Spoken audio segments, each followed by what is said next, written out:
Ragú is an all-purpose sauce. You can use it with any pasta at all. To make Ragú, you don't need much.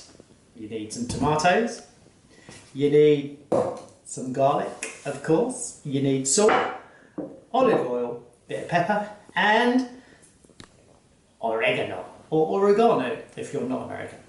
So I use way to chop a tomato, cut it in half, like that, and then cut it like this. So you can see into slices. We want quite small slices, quite small pieces, not slices.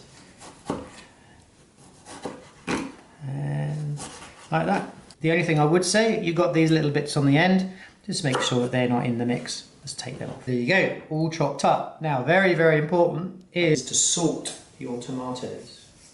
Breaks down the flesh of the tomatoes.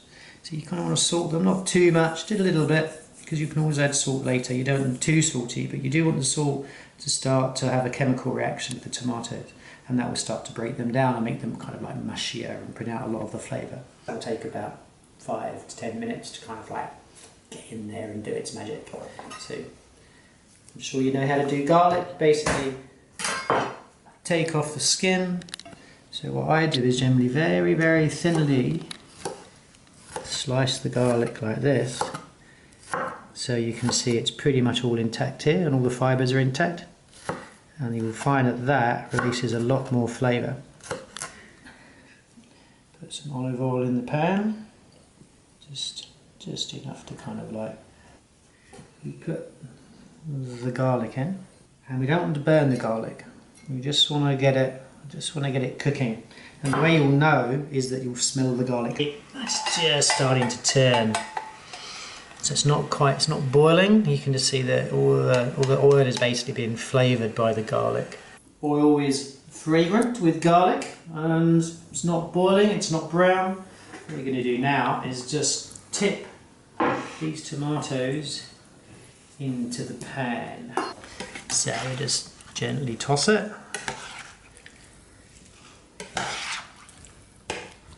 To get all the garlic in there and get the oil all put in and mixed up with the tomatoes. And then you put it, so it just starts to bubble, so I'm going to put it on quite a high heat just to get it bubbling. So that's just starting to bubble, as you can hear. And as soon as it bubbles like that, and basically you take the heat down, since it's just starting to steam, and just get it bubbling. Get the right heat, that's about right. That's a 7 on this.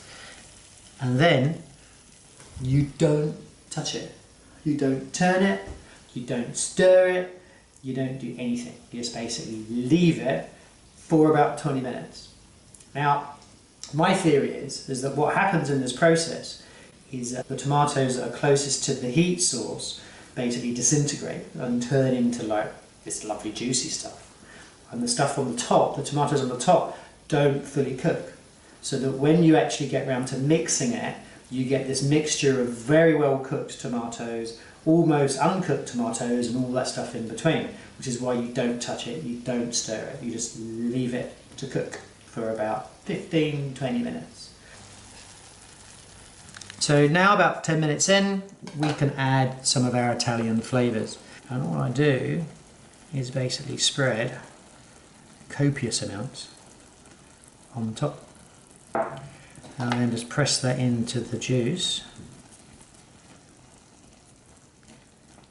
and then that will also infuse with all the flavours of the tomatoes and the garlic, and that will be delicious. Right, so that's been cooking for about 20 minutes, and you can see what's happened. It's reduced a little bit, and you can see on the top we've still got some tomato that's raw. Underneath we've got some tomato that's quite cooked. Now you can reduce this a bit more if it's a bit too liquidy, but as I'm going to put this into another pasta dish, liquidy is okay because it will all come together and burn off anyway. And you can see what I'm doing here. I've taken the masher and I am very gently mashing up the tomatoes so they're all going to mix together. You can take it off of heat while you do this. You don't need to have it cooking away. You can see here what's happening. It's all turning into a delicious, delicious sauce. And that's really is something beautiful to behold.